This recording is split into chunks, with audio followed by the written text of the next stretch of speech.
Hi friends, అందరికీ good morning. మీకైతే నేను ఈరోజు ఒకటి చూపిస్తాను చూడండి. ఏంటబ్బా దీంట్లో స్పెషల్ మాకు తెలుసులేవమ్మా అనుకోవద్దు. మా భాషలో అయితే దీన్ని జిల్లేడు చెట్టు అంటారు. ఇంకా తమిళ్లో వచ్చేసి ఎరికింజలి అంటారంట. నేను ఇప్పుడు కూడా కొద్దిగా తమిళ్ నేర్చుకుంటా ఉన్నాను.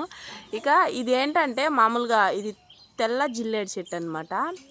ఒకే దగ్గర మా ఊర్లో అయితే గుంపుగా వస్తుంది. గుంపుగా వచ్చి కుచ్చులుగా వస్తాయి అన్నమాట పూలు.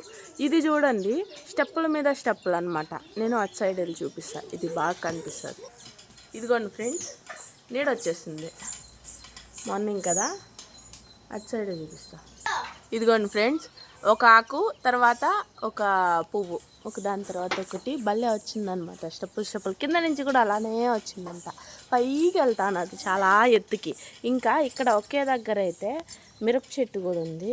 ఇవి వచ్చినాయంట, నాటలేదు. ఇంకా సీతాఫలం చెట్టు కూడా, 3 చెట్లు ఒకే దగ్గర మొలుచున్నాయంట. చూడండి ఎంత నాకు నిన్నట్లాంచి ఈ చెట్టు మీదే ఉంది. ఇప్పుడెప్పుడు చూపిద్దామా మీకు అనేసి. ఇంకా మీ భాషలో ఏమంటారు? మేమైతే జిల్లేడు చెట్టు అంటాం. తమిళ్లో వచ్చేసి ఎరికింజలి అంటారంట. మీరేమంటారో కామెంట్ చేయండి. నచ్చినట్టయితే ఒక చిన్న లైక్ చేయండి. బాయ్.